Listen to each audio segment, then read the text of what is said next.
AV equipment turned on. Thanks.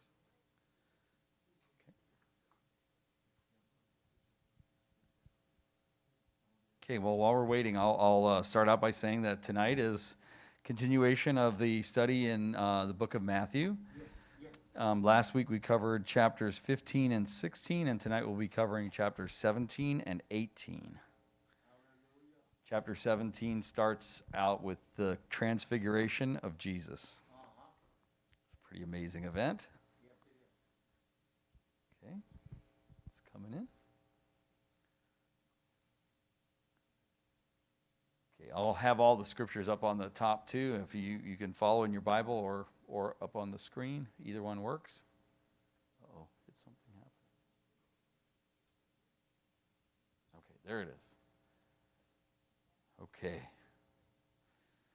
Okay, so I'll start out with prayer. Lord, I just ask that you would anoint these lips of clay and that you would anoint this Bible study, anoint everybody in here to hear exactly what you have planned for them tonight. And I just pray that you would move in the Spirit in this service tonight in Jesus' precious name. Amen. Okay, I'll start with chapter 1. Verse 1 of Matthew 17, Transfiguration of Jesus. And after 6 days, Jesus taketh Peter, James, and John his brother, and bringeth them up into an high mountain apart, and was transfigured before them, and his face did shine as the sun, and his raiment was white as the light. So I want to say that you can tell here, and this has been kind of being revealed as the book of Matthew runs along, that Peter, James, and John are kind of like the leadership circle of the disciples. And so Jesus took them apart from the other disciples up into the mountain, a high mountain.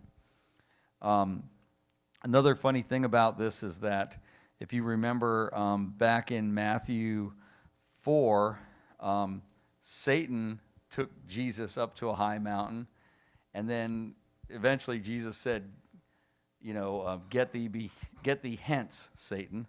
Here, it wasn't too many chapters back where Jesus said to Peter, get thee behind me, Satan. And now he's taking him up to the mountain. So it's kind of in reverse. But it really is kind of a telling tale that that Jesus' ministry was prophesied from earlier in the book. And that we're witness to this prophetic enablement of Jesus' future ministry. The phrase that says shine as the sun goes back to Matthew 13 and also is mentioned in Daniel 7 and 9. It's talking about the Ancient of Days and how he shone. So that's, further evidence that Jesus was the Ancient of Days. Okay. Now, to be transfigured means that it's to change into another form. So that's the he changed from looking like a man to looking like a God that was shining and bright. Okay. Okay, let's see. And then in verse number 3, and behold, there appeared unto them Moses and Elias talking with him. Elias is also Elijah, okay? Important to understand here that Moses represents the law and Elijah represents the prophets. So this, when they say the law and the prophets, that's what they're talking about, okay? It says that the three actually discussed Jesus' coming death. That's recorded in Luke 9:31. But something to note here is that, there's a lot of different sects of Christianity that teach different things about purgatory, and after you die, you're kind of like in a frozen holding tank kind of concept. But here you see Moses and Elijah, who are dead and righteous people that died, that are alive and conscious in the Spirit. So just so dispel one of those rumors that goes around from different viewpoints. Okay, And then verse 4, then answered Peter and said unto Jesus, Lord, it is good for us to be here. If thou wilt, let us make here 3 tabernacles, one for thee, and one for Moses, and one for Elias. So now you know that they actually saw them too. Tabernacle here means like a temporary shelter, like a tent. Okay. Okay, now I'm going to go to verse 5. While he yet spake, behold, a bright cloud overshadowed them, and behold, a voice out of the cloud which said, This is my beloved Son, in whom I am well pleased. Hear ye him. Now, very early in this study on the book of Matthew, those are the exact words that God spoke out of the heavens when Jesus was being baptized. Identical words, and it was Matthew 3:13 through 17. But now he's reaching a new phase of his ministry because he's about to be glorified, so to speak. Okay, and when the disciples heard it, they fell on their face and were sore afraid. And Jesus came and touched them and said, Arise and be not afraid. And when they had lifted up their eyes, they saw no man save Jesus only. The fact that Moses and Elijah disappeared kind of dramatized for the disciples, it dramatized the significance of Christ. The ministries of those 2 men who represented the law and prophets had been fulfilled in Jesus, and so we are now to hear their voices through Christ. So Christ is the fulfillment of that. And then in verse 9, and as they came down from the mountain, Jesus charged them, saying, Tell the vision to no man until the Son of Man be risen again from the dead. We talked about this last study a month ago, that they didn't really still understand the full reason for Jesus or how Jesus was going to die. And, they still had this grand vision of him being this savior on a white horse that was going to slay all their enemies. And so he didn't really want them to get this message out yet. They weren't quite ready to understand the full scope. Okay, moving on to verse 10. And his disciples asked him, saying, Why then say the scribes that Elias must come first? So the scribes, we talked a lot about them. They're the religious folks that were the teachers in the church, in the Jewish church. They based their views upon Malachi 4:5 and 6, which basically says, Behold, I will send you Elijah, the prophet, before the coming of the great and dreadful day of the Lord. And he shall, I'm trying to read my own writing right now, and he shall turn the heart of the fathers to the children, and the heart of the children to their fathers, lest I come and smite the earth with a curse. So, they had always said, hey, Elijah's going to come first. And when Jesus answered them, he said, and Jesus answered and said unto them, Elias truly shall come first and restore all things. But I say unto you that Elias is come already, and they knew him not, but have done unto him whatsoever they listed. That word listed means that whatever they wanted or desired. Likewise shall also the Son of Man suffer of them. And, just like John the Baptist got killed by them because they didn't understand who he was, so will Jesus. Then the disciples understood that he spake unto them of John the Baptist. So John the Baptist was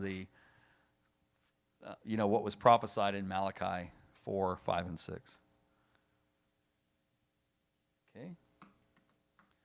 So starting at verse 14, the healing of a devil-possessed boy. And when they were come to the multitude, there came to him a certain man, kneeling down to him and saying, Lord, have mercy on my son, for he is a lunatic, and sore vexed, for oftentimes he falleth into the fire and oft into the water. Lunatic means epileptic. Sore vexed means that he was really sick. He had epilepsy really bad. And, we still think that epilepsy is some kind of a disease, but here you can see that it has something to do with the spiritual realm too. So, and then in verse 16, And I brought him to thy disciples, and they could not cure him. Then Jesus answered and said, O faithless and perverse generation, how long shall I be with you? How long shall I suffer you? Bring him hither to me. Perverse here means that they're distorted, twisted, corrupt. In verse 18, and Jesus rebuked the devil, and he departed out of him, and the child was cured from that very hour. So here Jesus actually rebuked a demon out of him that cured his epilepsy. So not my scientific knowledge. This is Bible. Okay. And let's see. Let's go to verse 19. Then came the disciples to Jesus apart and said, Why could not we cast him out? And Jesus said unto them, Because of your unbelief. For verily I say unto you, if ye have faith as a grain of mustard seed, ye shall say unto this mountain, Remove hence to yonder place, and it shall remove, and nothing shall be impossible to you.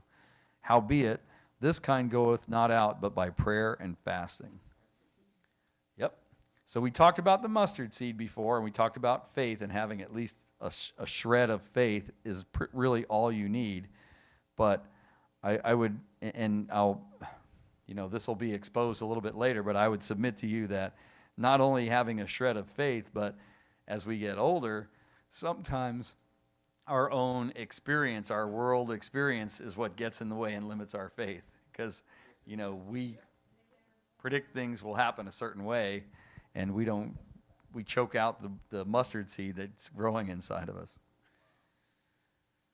Okay, and but this kind of demon that for at least for epilepsy, and who knows, probably many, many more, only come out with prayer and fasting. Okay, and I can attest to the fasting part. Even science is starting to pick up on fasting and what that can do to the human body. Okay. And verse 22, and while they abode in Galilee, Jesus said unto them, The Son of Man shall be betrayed into the hands of men, and they shall kill him, and the third day he shall be raised again. And they were exceeding sorry.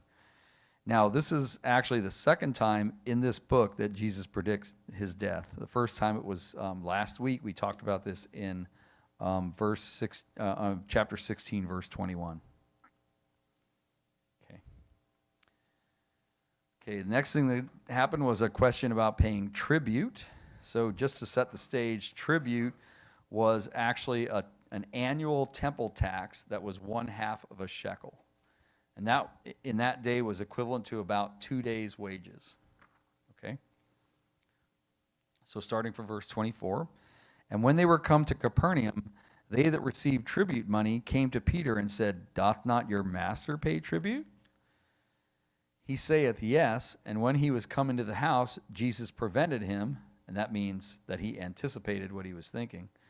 Jesus prevented him, saying, What thinkest thou, Simon? Of whom do the kings of the earth take custom or tribute? Of their own children, or of strangers? And Peter saith unto him, Of strangers. Jesus saith unto him, Then are the children free.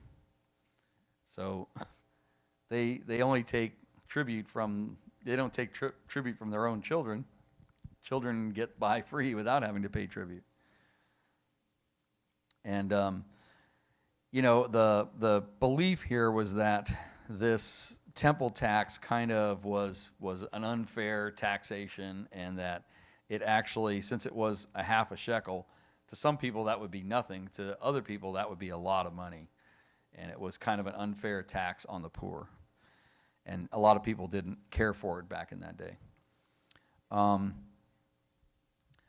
In verse 27, Jesus says, Notwithstanding, lest we should offend them, go thou to the sea, and cast an hook, and take up the fish that first cometh up, and when thou hast opened his mouth, thou shalt find a piece of money.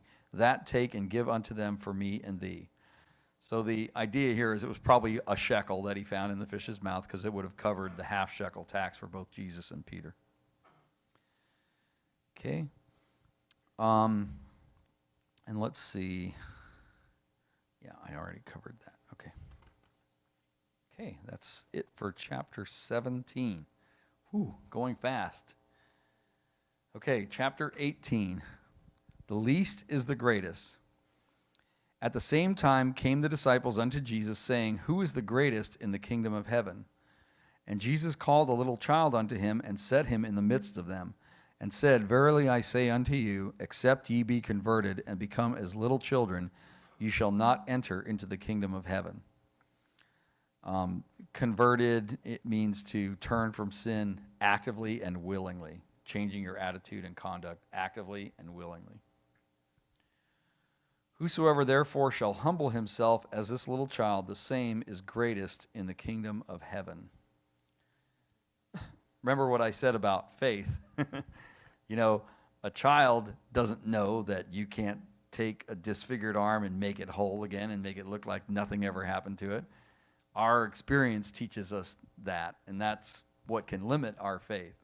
So the faith of a child is usually a lot greater than the faith of an adult, because they, can still imagine and still hope and still wish for things. And that lack of faith, the older we get, it seems like if you're not following the path of faith, that you're going to be going downhill, not uphill. So something as a Christian is to not only have faith, but practice faith. And Jesus will give you plenty of practice if you want. Okay, let's see, and I'm going to go to verse 5. And whoso shall receive one such little child in my name receiveth me. But whoso shall offend one of these little ones which believe in me, it were better for him that a millstone were hanged about his neck, and that he were drowned in the depth of the sea. A millstone is also called a donkey stone. It's a very large flat stone that's used to grind grain, and it's so big that they usually have a donkey walking around in a circle to turn the stone around. I don't think you'd want one of those hanging from your neck and getting thrown in the ocean. Let's see. And then it says, Woe unto the world because of offenses, for it must needs be that offenses come, but woe to that man by whom the offense cometh. So Jesus here is actually pronouncing upon people that are guilty of offenses, this woe factor. You don't want to be on the woe side of things. This is definitely condemnation. Okay, let's go to verse 8.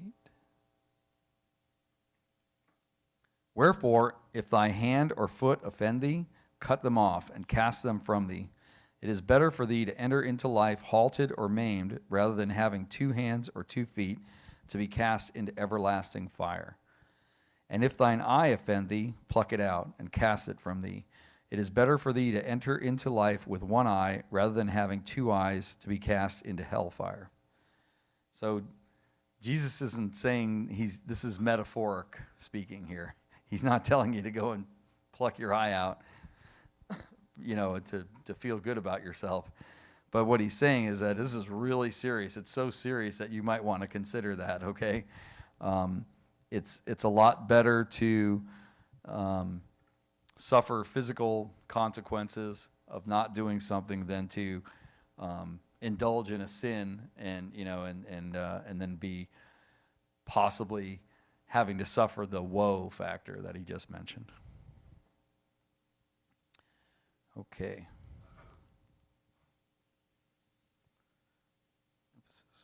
Okay. And then verse 10. Take heed that ye despise not one of these little ones, for I say unto you that in heaven their angels do always behold the face of my Father which is in heaven. For the Son of Man has come to save that which was lost. Okay, now something to understand here. Okay, first of all, despise means to reject or refuse. So you don't want to reject or refuse young children or young ones, little ones, he calls it. I know Pastor calls a lot of people little one. He gets to because he's a little bit older than they are. Not much. But another thing to realize here is that little ones, in this sense, not only the Greek word going back, it could not only refer to children, but also to new believers. So this is commonly believed that he's really talking now about new believers. So you don't want to reject new believers. You want to always be watching out for their welfare. And he gets into that now in the next few passages. And another thing to talk about here is that the Son of Man, I'm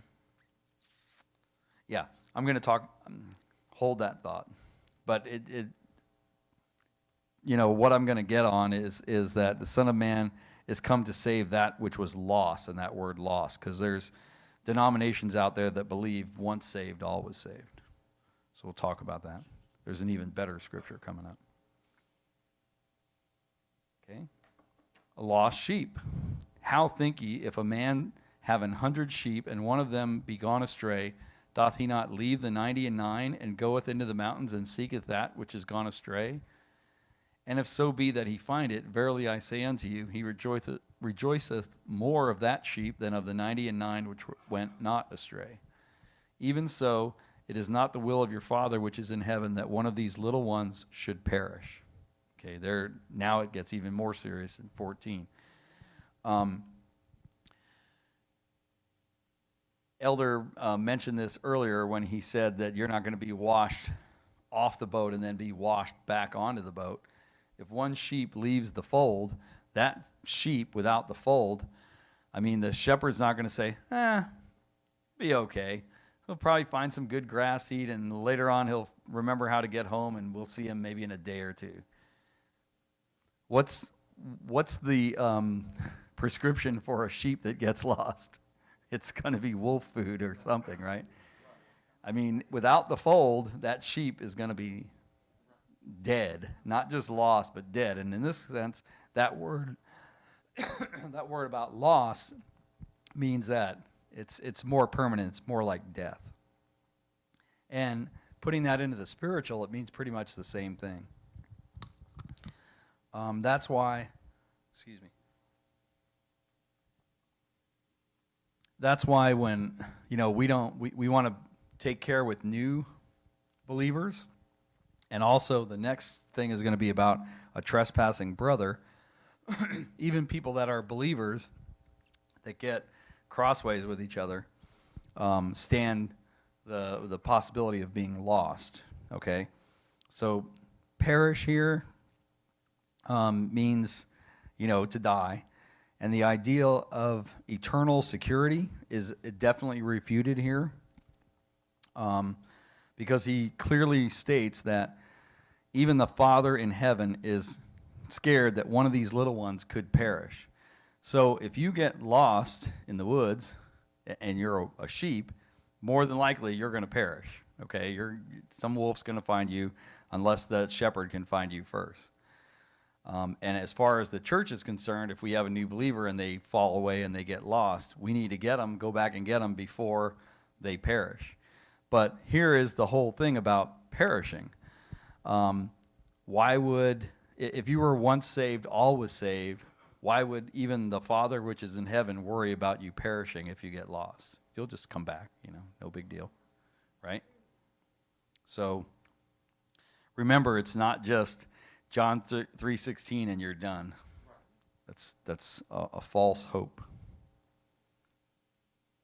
Okay. Now I'm going to move on to verse 15. Trespassing brother. Moreover, if thy brother shall trespass against thee, go and tell him his fault between thee and him alone. If he shall hear thee, thou hast gained thy brother. Two people getting crosswise in the church, both are in danger of being lost. So the best thing to do and the first course of action to do would be to go right away and take care of it. Excuse me. You'll notice that the language is the same as it was for the sheep. Something's lost, something's damaged, go. The command is to go and find the sheep. Go and find your brother and make it right. It's not wait and maybe it'll work its way out. It's go. That's what being a Christian is about, is taking care of things before they get out of hand. and actually what this shows you is that the author really meant these to be looked at in the same light as each other, because they have, they're kind of parallel with each other. They're using the same language on purpose. Okay. Now, in this phase one, I'll say, of restoring a broken relationship with a brother in church, and by brother they mean a fellow Christian, not your blood brother or sister. And gain means to win or to save somebody. But the first order is to go alone so that dignity on both sides is preserved. You don't want to make a big deal out of this in front of everybody. But unless they won't hear you, which is in verse 16. But if he will not hear thee, then take with thee one or two more, that in the mouth of 2 or 3 witnesses every word may be established. And if he shall neglect to hear them, tell it to the church. But if he neglect to hear the church, let him be unto thee as an heathen man and a publican. Heathen, somebody that's not in church. Publican, somebody that was hated in that day and age, a tax collector. So the second level is with 2 or 3 witnesses. Not everybody in the whole church, but 2 or 3 witnesses. Now, if this still can't get repaired, now it's in front of the whole church. So basically, Jesus outlined a 3-step process here for church discipline and being restored back into the Christian fellowship. Also in verse 18 it says, Verily I say unto you, whatsoever you shall bind on earth shall be bound in heaven, and whatsoever you shall loose on earth shall be loosed in heaven. We already talked about this, so I'm not going to go into that aspect. But one thing I did want to say about that is that this proves that Jesus gave the church authority to make its own decisions. Because whatever decisions we make here on earth are going to be honored in heaven. Okay. Okay.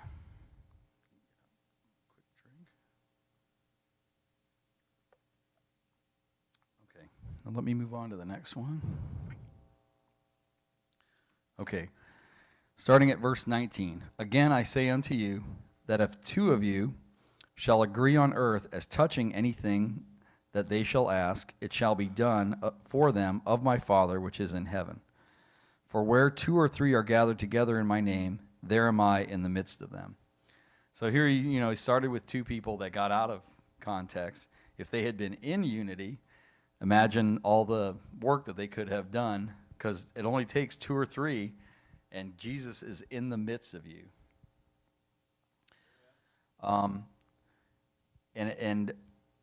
Jesus is Emmanuel, which means God with us, right? He promised he would dwell within us and answer our needs based in the unity of our prayers. And it only takes 2 or 3 to be in unity. You can have really small churches and still get a lot done. The larger the church, probably the more you can get done. But if things are out of whack and people are crossways with each other and not in unity, then the work of the church suffers. Yep. Okay. I'm going to go to 8. Okay. Then came, verse 21, sorry. Then came Peter to him and said, Lord, how oft shall my brother sin against me, and I forgive him? Till 7 times? Jesus saith unto him, I say not unto thee until 7 times, but until 70 times 7. Quick math, 490, but really it's not exactly 490. I hope nobody offends you that many times, and supposedly this means in one day, okay? So I hope nobody offends you 490 times in one day, but just think of all the times that I'm sure probably everybody in this room has had a 490 plus day in times that God had to forgive you. So that's how much you should have for the other people. I know I've had my 490 plus days. Okay. And let's see, 18. Okay, I wanted to talk about a couple little things here.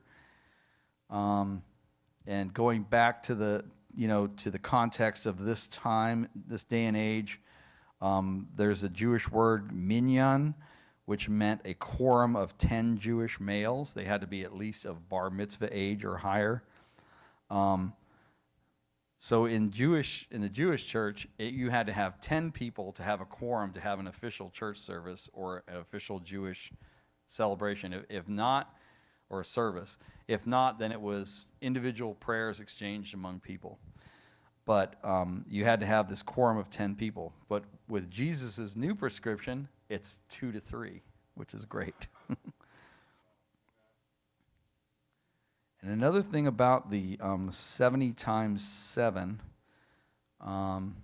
let's see, pull that out from over here. Lamech in Genesis, Lamech avenged himself 70 and 7-fold. So it's probably that might be where that originated from. In other words, a lot of times. It basically means that we should have unlimited forgiveness. Okay. Oh, and the rabbinic tradition, that's the other thing I was looking for. The rabbinic tradition of that time said that a person should forgive 3 times. But Jesus' prescription for us is unlimited, basically. Okay. Now, this is the last parable in this chapter. So I'm going to go through this. There's a couple of definitely some good notes in here. Verse 23, therefore is the kingdom of heaven likened unto a certain king which would take account of his servants. And that account is just like the word accountant. He's counting up the money. And when he had begun to reckon, and that like reconcile, one was brought unto him which owed him 10,000 talents. Okay, 10,000 talents was about 250,000 pounds of gold or silver. And basically, this is an allegory again. This is not a real true life account. And Jesus is purposely exaggerating this to make the point. But it's an amount that's basically impossible to repay. None of us in this room, I know, could repay that. And people that have the money to repay that probably wouldn't. So there you go. Even they're not exempt. But forasmuch as he had not to pay, his Lord commanded him to be sold, and his wife and children and all that he had, and payment to be made. And that word sold could also mean being sold as a slave or to be put into a debtor's prison. This parable illustrates God's capacity to forgive, and illustrates how much capacity to forgive we should have. The servant therefore fell down and worshipped him, saying, Lord, have patience with me, and I will pay thee all. Okay, verse 27. Then the Lord of that servant was moved with compassion and loosed him and forgave him the debt. But the same servant went out and found one of his fellow servants which owed him 100 pence, 100 Roman denarii or pennies, $1. And laid hands on him and took him by the throat, saying, Pay me that thou owest. And his fellow servant fell down at his feet and besought him, saying, Have patience with me, and I will pay thee all. Same thing the other guy said, right? And he would not, but went and cast him into prison till he should pay the debt.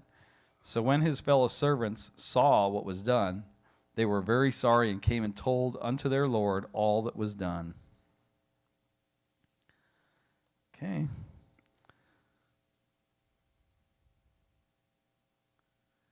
Then his Lord, after that he had called him, said unto him, O thou wicked servant, I forgave thee all that debt because thou desiredst me. Should not thou also have had compassion on thy fellow servant, even as I had pity on thee? And his Lord was wroth and delivered him to the tormentors till he should pay all that was due unto him. So likewise shall my heavenly Father do also unto you, if you from your hearts forgive not everyone his brother their trespasses. So, here we're seeing this, this whole, basically all chapter 18, basically all ties together, talks about your faith, your forgiveness, everything that Jesus and that he's done to set the example for us. And, if we're not following after that example and we're just off doing our own thing, woe unto us is the takeaway. Because if he's forgiven you thousands and thousands of times, then you should also be able to give somebody at least 490 times, or more.